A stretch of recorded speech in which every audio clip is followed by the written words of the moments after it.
Are you thinking about moving to Chattanooga, Tennessee? If so, you're in the right place because in this video, I'm going to share with you 7 steps to moving to the greater Chattanooga, Tennessee area.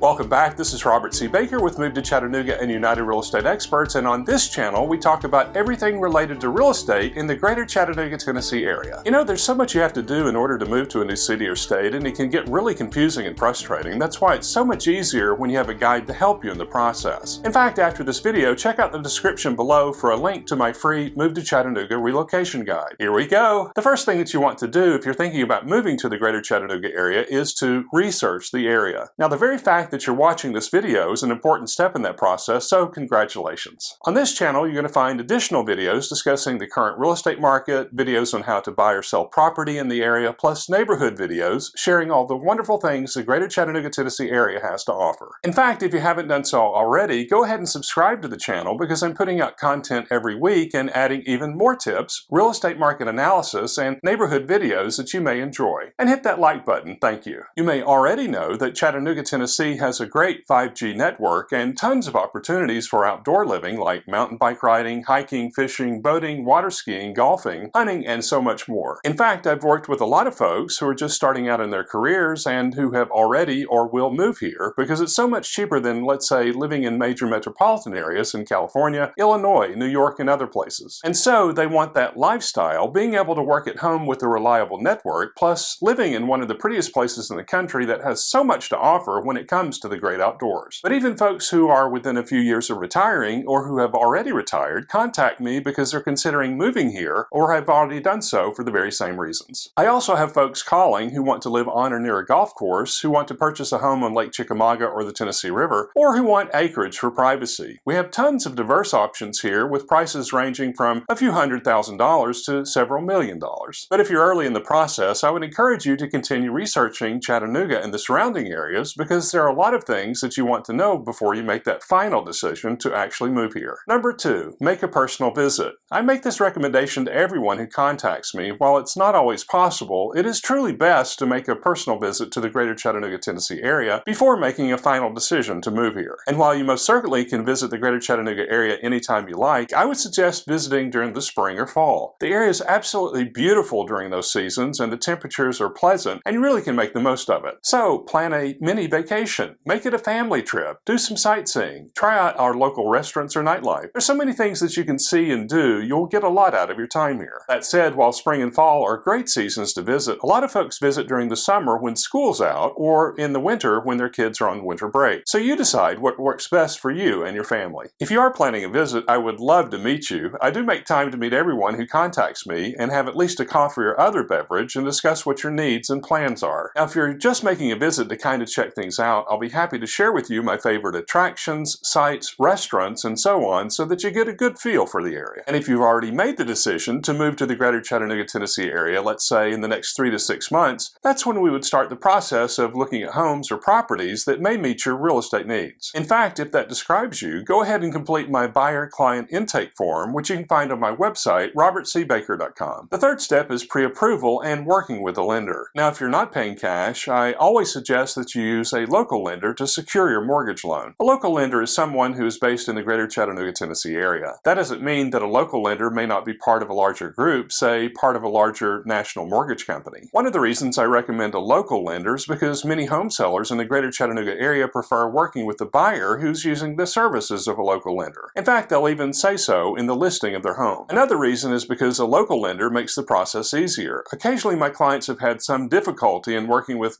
.com lenders due to processing delays or holdups in underwriting. That said, please also realize that the Tennessee contract does allow you to change lenders or get better loan terms even if the contract is mutually signed and bound. So even if the home you're buying is under contract, if you work within the time frame and conditions specified in the contract in Tennessee, you can change lenders. And if you're buying a home in Georgia, the conventional loan contingency exhibit, which accompanies the Georgia contract, you have the option of listing an approved mortgage lender or not. And quite frankly, a lot of my clients just leave the lender section blank while filling in and the terms and conditions of the loan. So there are ways to work through all these things. Now you'll work through your lender, whomever you choose, in order to secure what is called a pre-approval letter. Now pre-approval just means that you've initiated a conversation with the mortgage lender who's run an initial credit report and has accumulated other documents from you such as proof of income, bank statements, and the like, so that the mortgage loan process can begin. Online lenders can sometimes complete that process within hours, while some mortgage lenders will need a few days to get the pre-approval created. So it's important to get the pre-approval process initiated as soon as possible, preferably even before you start looking at homes. And what the lender will do is create a pre-approval letter, an electronic document which attests to you working with the lender in order to procure a loan. The lender will be able to guide you through the mortgage process and will work closely with me and your title company as your local real estate team. The fourth step is looking for a home. Traditionally, folks relocating to a new city or state visit a couple of days, maybe a long weekend, to physically see properties and then make an offer based on what they see. Making an offer on a home that you've seen with your own eyes is still the best thing to do. I recommend that you see a house with your own eyes before you buy. However, during and after the pandemic, real estate agents and clients have gotten very used to doing things virtually. Virtual showings, especially during this highly competitive seller's market, have become very common. How that will play out as the market shifts remains to be seen. But I and my team offer virtual showings or tours through FaceTime or Zoom. Basically, we can use any app that allows us to have a virtual meeting. Sometimes there are connection issues, especially as you get further away from the city of Chattanooga, and so we mitigate that by creating virtual video tours which are uploaded to a private section of my Move to Chattanooga YouTube channel. And you can review those whenever you wish and as many times as you wish. I will suggest that if we start doing tons of virtual showings and if you're unable to make an offer, that indicates we need to reevaluate your needs or perhaps revisit the pricing strategy. I have had clients use virtual showings, but when they had made an offer and it was accepted by the seller, they flew in or drove down to be here to hear directly from the inspector about the condition of the property. That's really important. If you find a home that you like, whether in person or virtually, and it meets your budget and other expectations, we can begin the process of creating offers. And that brings us to step number 5. The fifth step is making the offer. Now in the states of Tennessee and Georgia, real estate agents are licensed to represent your real estate interest and to fill in attorney-approved forms related to the purchase and sale of real property. In addition to price, which is probably one of the biggest things you'll have to think about, you have other things to consider. For example, how much earnest money to put down, or what kind of contingencies, if any, to place in the offer, such as financing, inspection, or appraisal contingencies. Whether or not you want the seller to make concessions, the legal names to be placed on the deed, and the date and time of closing. Now, we have been in a very strong seller's market for a number of years, and while the real estate market in the greater Chattanooga, Tennessee area is shifting, it could happen that you have to make several offers in order to get the property that you want. With interest rates going up, however, you do have less competition from other buyers who've backed out of the market. On the other hand, with inventory going up, you have many more homes to choose from. So don't get discouraged. In my experience, everything happens the way it is supposed to happen at the time it is supposed to happen. Once the offer is made, is accepted, and bound, the clock starts ticking. In the offer, there will be certain performance deadlines, such as when earnest money is due, when you must pay for your credit report and make a loan application with your bank, when you need to order the inspection, and when you should respond to the seller with issues that arose during the inspection. Naturally, you want to ensure that you fulfill all those deadlines, and your real estate agent will help you with that process. The last contingency to be removed typically is the appraisal contingency for the bank. Typically, appraisals are completed within a few weeks before closing, but it's becoming more popular for buyers to order rushed or quick appraisals for an additional fee. Once all contingencies have been removed, then the contract is no longer contingent, but rather is pending. If the appraisal comes up short, the home sales price will need to be renegotiated with the seller unless you've agreed to accept the property and plan to cover some or all of the difference between the asking price and the appraisal. Once the appraisal has been completed according to the terms of the contract, then you're on your way to closing. The sixth step is closing. Typically, the 2 weeks prior to closing is very busy. You'll receive a notice from the title company, typically by secure email, about wiring any necessary funds, and at least 3 days before closing, you'll receive a closing disclosure which will show you all the debits and credits of the transaction. Your real estate agent will receive a similar copy of the disclosure, and you should go over that document prior to closing to ensure that everything is in order. Typically, you receive your keys at closing, although if you've agreed to a temporary occupancy for your seller, you may not occupy the property until the end of that agreed upon period. Now, it's possible you may not be able to be physically present at the title company or attorney's office to close on your home in the greater Chattanooga, Tennessee area. In that instance, we do what we locally call a mail-away. Basically, a mail-away is when the closing documents are sent to you and you sign at your current home or other location on the date of closing. Some documents may need to be notarized, and so the title title company will provide instructions on how you do that and how to return the documents. Also, during this step of the process, you want to be very careful not to open any suspicious emails, or especially to click on attachments from folks pretending to be the title company or other persons involved in the transaction due to the potential for fraud. Always be careful to follow the instructions of the title company, and if you have any questions, reach out to them or to your real estate agent by phone. Finally, the last step is actually moving in. Now, way before now, you've already moved everything into your pods or the van or the truck, or you've been relocated by your company. Of course, there'll be more work to do because you'll still need to have your driver's license changed, get your voter ID, find the best route to your kid's school or daycare, make your initial visits to the pediatrician and vet, and so on. But now everything is closed, you have legal title to the property, it's your home, and you can begin your new life in the greater Chattanooga, Tennessee area. For further tips about buying a home, check out this video next.